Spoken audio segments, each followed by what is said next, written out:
नमस्कार दोस्तों, आपका स्वागत है। आज जो हम कहानी देखने वाले हैं वो एक सच्ची कहानी है। ये जिस इंसान की, जिस लड़की की कहानी है उसका नाम है कायना। वो हमसे ये कहती है कि 2008 को ये उसके साथ घटना हुई थी। वो ये कहती है कि वो अपने बाइक से, टू व्हीलर से, स्कूटर से जब जा रही थी तब क्या हुआ दोस्तों, एक फोर व्हीलर कार ने जो नशे से काल चला रहा था, शराब पीकर, उसने उसको ज़ोर से ठोक दिया। और कायना ये कहती है कि उसको बहुत ज़्यादा मार लगा था, बहुत ज़्यादा वो जख्मी हो गई थी। वो ये कहती है कि सिर से उसके खून बह रहा था। और वो हमसे ये कहती है दोस्तों कि जब वो नीचे गिर गई, जब उसको कार ने धड़क मारा, उसके बाद क्या हुआ दोस्तों कि वो ये कहती है कि मुझे बार बार ये लग रहा है कि मैं बेहोश हो रही हूँ।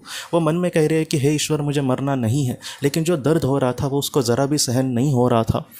और वो ये कहते हैं कि कुछ पल के बाद ही मेरे आंखों के सामने अंधेरा छा गया।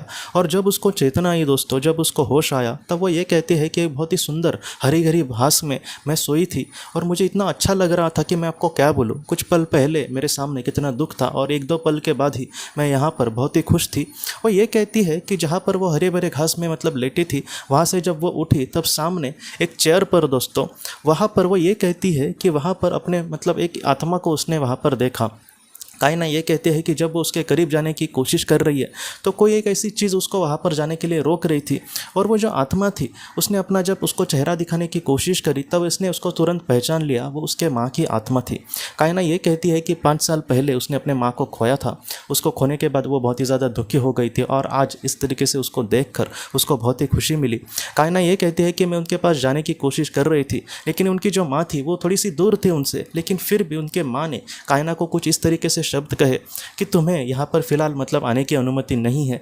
जब वक्त आएगा हम ज़रूर मिलेंगे, लेकिन फ़िलहाल तुम फिर से पृथ्वी पर जाना और तुम्हें पृथ्वी पर जो भी जीवन कार्य है तुम्हारा, उसको बहुत ही अच्छे से पूरा करना है। कायना ये कहती है कि उसने शब्दों से ये बातें नहीं की, डायरेक्टली मेरे मन में वो किसी तरीके से उसने बातें पहुंचाई, लेकिन वो बहुत ही ज़्यादा क्लियर थी। और उसकी माँ उसको बार बार यही कह रही थी कि तुम्हें वापस जाना होगा, तुम मेरी चिंता मत करना, मैं बहुत ही अच्छी हूँ यहाँ पर, बस तुम अपना अच्छे से ख्याल रखना। और कायना ये कहती है कि मेरे मन ने ये बात मानी कि मुझे फिर से जाना होगा और बाद में फिर से वो पृथ्वी पर लौट आई। पृथ्वी पर लौटने के बाद वो ये कहती है कि जब उसको पृथ्वी पर होश आया तो वो अस्पताल में थी। कुछ लोगों ने उसको उठाकर वहाँ से अस्पताल में लेकर गए थे और धीरे धीरे वो ठीक हो गई दोस्तों। कायना ये कहती है कि हमारे जीवन में कभी कभी हम कभी कभी जो अपने लोगों को खोते हैं तो हम कभी कभी उनके लिए बहुत ज़्यादा दुखी हो जाते हैं। वक्त के साथ साथ धीरे धीरे हमारा जो दुख है थोड़ा सा कम हो जाता है, लेकिन ऐसे समय में आप ऐसे ज़रा भी मत समझना कि आपके जो अपने हैं वो आपसे दूर है। कायना की ये जो कहानी है कहीं ना कहीं हमें यही सिखाती है कि बुरे पल में हमारे जो अपने होते हैं वो हमेशा हमारे साथ होते हैं। और जिस तरीके से उसके माँ ने एक बात उसको कही, ये जो बात है हम सबके लिए बहुत ही ज़्यादा महत्वपूर्ण है कि जब वक्त आएगा हमारा ज़रूर मिलना होगा और सारी बातें, सारी जानकारी आप तक ज़रूर पहुंचाई जाएगी, लेकिन फ़िलहाल हम पृथ्वी पर अपना जीवन कार्य करें, ये हम सब के लिए यही बात फ़िलहाल महत्वपूर्ण है दोस्तों। इसलिए आप अपनों के लिए ज़रा भी दुखी मत होना, वो हमेशा आपके साथ है। वक्त आने पर आपकी उनके साथ मुलाकात भी होगी, लेकिन फ़िलहाल हमारे जीवन में जो भी चीज़ें हैं, जो भी कर्तव्य है, उसको हमें पूरा करने की कोशिश करनी होगी।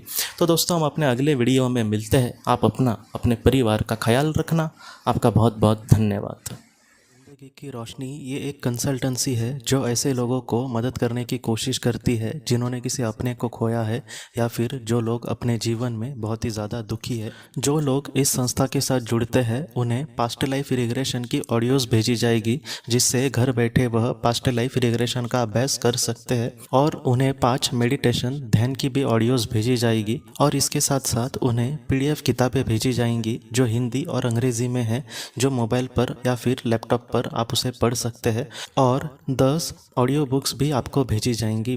तो दोस्तों, अगर आप इस संस्था के साथ जुड़ना चाहते हैं तो कृपया इस नंबर पे व्हाट्सएप मैसेज करें। आपका बहुत बहुत धन्यवाद।